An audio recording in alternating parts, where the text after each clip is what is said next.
For this demonstration, I'm going to show you how to cut all the way through a piece of wood here. And I've marked a line going all the way across my piece of wood, rather than the earlier demonstrations where I only just marked some short lines. And I also have it on this top edge as well, but our top edge now is actually technically the long edge here, which we were calling the face edge earlier. But we still need both sides because we're going to start here and we want to know that we're starting straight before we then carry on following that line. And also for cutting this, I need some uninterrupted area. So if I do this with the vise and place it in the vise, then I'm going to find that I have to rotate it around, and that can sometimes mess up my alignment. So I'm going to place this on the edge of a table. I like to place it so that the line here is actually in line with my table. It's not on the table line, but just slightly to the side, and this actually can sometimes help guide my saw a little bit as well. So I place that on the edge there, and then I'm going to take myself a clamp. There's variations of these different types of clamps, and I'm going to place this here. Now, of course, the clamp can sometimes get in the way as well, so this means that you might need to move that piece of wood out a little bit so that it doesn't interrupt your finishing part of your line. And then I slide that up nice and tight. I don't want this piece of wood to move. I can use my left hand here. I'm right-handed, but I can use my left hand, my other hand here to support the piece of wood on the outside while I cut. But this one needs to really support and be the main thing. So this wood should not move when I've clamped that down. If it does, you need to adjust your clamp, you need to make it tighter. For this demonstration, I can't use the Japanese style saw here because we have that limitation here with the support structure on there. So we actually need a panel saw. You can also get Japanese style saws that don't have that on the top, and then you can also use those. But for this, I'm going to use a panel saw. The panel saw is nice in the sense that it's quite a perfect tool for going straight, but it's of course not as easy as some of the other saws that you can use. To begin my cut, I begin the same way as I always do. I use my thumb here, and I place that on my line here. This is my waist side here, so I'm going to cut. So I have the saw on the left-hand side of that line, and my thumb is helping with the adjustments there. I've got my finger here, in line here. I've got my body nice and straight, and then I'm going to focus on that front line here. This is where we need that front line here. I'm going to focus on that front line so that I'm cutting down that. So I really want to make sure I get this nice and straight. So I'm pushing on the start point here,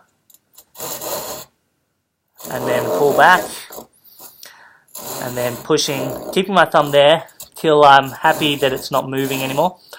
Blow away my dust, and I really want to make sure that as I cut, that it follows this front edge here more than anywhere. If we do focus on that, you'll find that it will follow this line here automatically.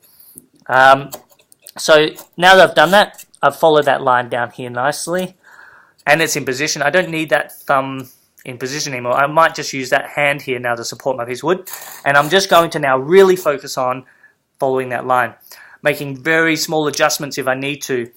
If I get far off the line, then I need to probably start again. So I need to really make sure that as I cut, I'm really focusing on keeping that saw nice and straight, blowing away my dust so I can see the line, and staying on that line. Now, it's also important to note, again, as I've said previously, if you are finding it very difficult to cut, you are often then in probably a poor standing position, which means that your body is twisted all over the place and you're in a bad alignment. It also probably means that your arm is not straight with the saw here, and that your hand is probably also doing some twisting action. So just be aware of all those things and adjust yourself. So if you find it difficult to push, it's really hard, and you see that the blade is bending all over the place like this, then just pause, relax, and then start again. It's really important to blow away that dust so you can see where you're cutting, and then focusing on staying on that line.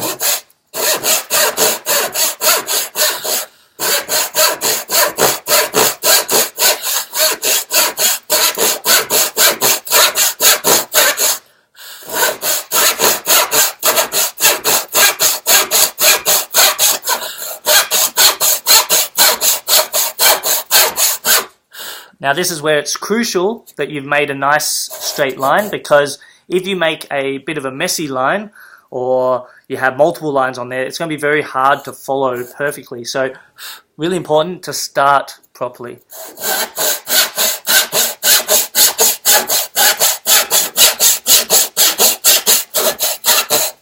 Now at this point I might actually potentially hit my my clamp here, so I'm just going to pause for a second, take my clamp off, and I'm going to move it to the other side. Alright, now this is especially a good idea if you do align your line here to the table, and we're going to just move that out here so you can see, and I'm going to tighten that clamp on nice and tight so it doesn't move. Put my saw back in there, and then carry on cutting.